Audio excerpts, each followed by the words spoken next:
Hi friends, இன்றைக்கி நம்ம என்ன பார்க்க போகிறோன்னா, வீட்டில் இருக்கக்கூடிய பொருளை வச்சு ரொம்பவே சிம்பிளாக செய்யக்கூடிய ஒரு கேக் ரெசிபி தான் பார்க்க போகிறோம்.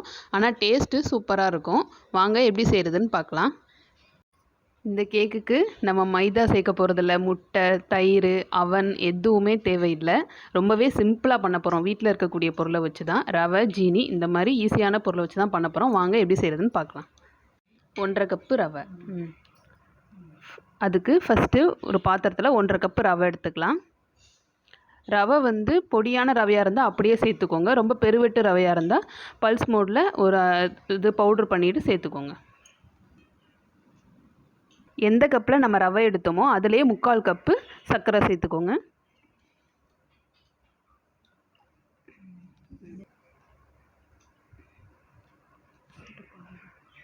அதே கப்பில் 1.5 கப்பு காய்ச்சி ஆற வச்ச பால் சேர்த்துக்கோங்க.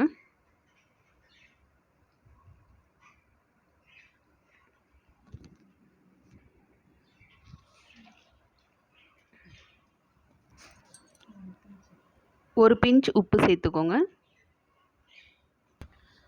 1/2 ஸ்பூன் சோடா மாவு சேர்த்துக்கோங்க. குக்கிங் சோடா தான். அடுத்தது கொஞ்சமாக வெனிலா எசன்ஸ் ஊற்றிக்கோங்க. இது வந்து ஆப்ஷனல் தான், உங்களுக்கு தேவைப்பட்டால் ஊற்றிக்கோங்க. இல்லைன்னா இப்போ இது எல்லாத்தையுமே நல்லா மிக்ஸ் பண்ணிடுவோம்.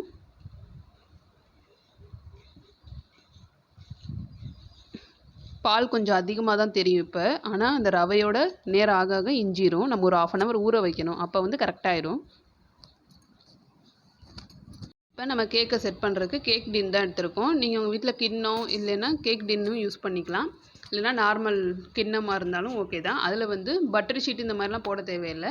ஜஸ்ட்டு கொஞ்சம் நெய் விட்டு அதை அப்படியே அப்ளை பண்ணிடுங்க. ஏன்னா கேக் வந்து ஒட்டாமல் வர்றதுக்கு. அப்படியே எல்லா இடமும் சுற்றி அப்ளை பண்ணிடுங்க. இதுக்கு நீங்கள் மைதா மாவு எதுவும் ஸ்ப்ரெட் பண்ணலாம் தேவையில்லை. நெய் போட்டால் மட்டுமே போதும். இப்போ நம்ம மிக்ஸ் பண்ணி வச்சுருக்க அந்த ரவை கேக் இது வந்து ஊற்றிடலாம்.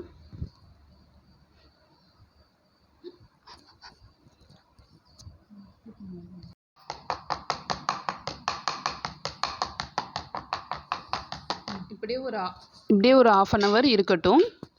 நல்லா செட் ஆயிரும். அதுக்கப்புறமா நம்ம அடுப்பில் வச்சு வேக வச்சு எடுத்துக்கலாம்.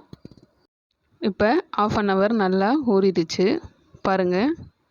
பால் ஃபஸ்ட்டு நிறைய இருந்த மாதிரி இருந்ததா, இப்போ கரெக்டாக இருக்குது. சரி, கேக்குக்கு ஒரு சின்ன டெக்கரேஷன் கொடுத்துடலாம். பாதாம் இல்லை நட்ஸு, வேறு நட்ஸு வேணாலும் நீங்கள் யூஸ் பண்ணிக்கலாம். இந்த மாதிரி அங்கங்கே ஒவ்வொன்றா மேலே அப்படியே வச்சுருங்க.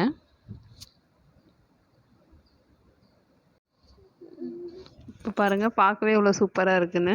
இப்போ நம்ம அடுப்பில் ஒரு பேனை ப்ரீஹீட் பண்ணிக்கலாம். 10 minutes ப்ரீஹீட் பண்ணால் போதும். இப்போ கடாய் வந்து 10 minutes ப்ரீஹீட் ஆயிடுச்சு. இப்போ நம்ம இதை ஓப்பன் பண்ணி இந்த கேக் பேட்டில் உள்ளே வச்சிடலாம்.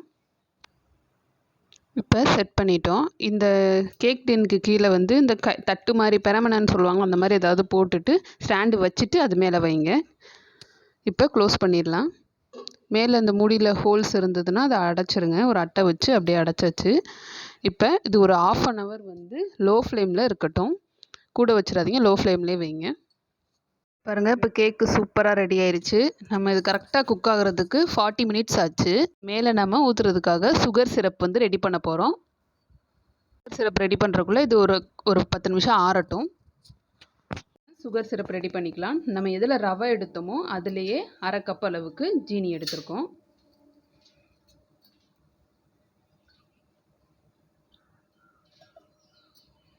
அதே 1/2 கப்பு தண்ணி சேர்த்துக்கலாம். இது வந்து ரொம்ப இதாகணும்லாம் இல்லை, இது கரைஞ்சா போதும். இப்போ கேக் நல்லா ஆறிடுச்சு. சுகர் சிரப்பும் ரெடியாக இருக்குது. இப்போ நம்ம இந்த கேக்கில் அதை கோட் பண்ண போகிறோம். அதுக்கு ஃபஸ்ட்டு கேக்கை பீஸ் போட்டுக்கலாம். பாருங்கள் எவ்வளோ சாஃப்டாக இருக்குன்னு.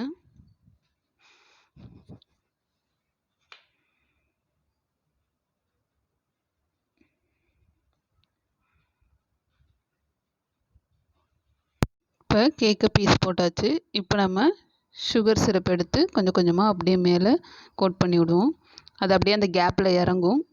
நல்லா கேக் வந்து நல்லா ஜூஸியாக இருக்கும். பாருங்கள், கேக் இப்போ பீஸ் போட்டுட்டோம். நம்ம சிரப்பெல்லாம் ஊற்றினோன்னா நல்லா ஜூஸியாக கேக் எப்படி இருக்குது பாருங்கள். கீழே பாருங்கள், நல்லா ப்ரௌன் கலரில் எவ்வளோ சூப்பராக வந்திருக்குன்னு. நல்லா சாஃப்டாக இருக்குது கேக்கு. பாருங்கள், ஸ்பான்ச்சியாக இருக்குது. சூப்பராக ரெடி ஆயிடுச்சு பாருங்கள். இந்த கேக்குக்கு வந்து நம்ம அவன் யூஸ் பண்ணலை, முட்டை, தயிர் எதுவுமே யூஸ் பண்ணலை. வெறும் ரவை, ஜீனி, பால் இந்த 3 வச்சுமே சூப்பராக பண்ணியிருக்கோம். இது குழந்தைங்கள்லாம் விரும்பி சாப்பிடுவாங்க. வீட்டில் இந்த மாதிரி செஞ்சு கொடுங்க. ட்ரை பண்ணி பாருங்கள். எப்படி இருந்ததுன்னு கமெண்ட்டில் சொல்லுங்கள். நம்ம சேனலை லைக் பண்ணுங்கள், ஷேர் பண்ணுங்கள், மறக்காமல் சப்ஸ்கிரைப் பண்ணுங்கள். தேங்க்யூ.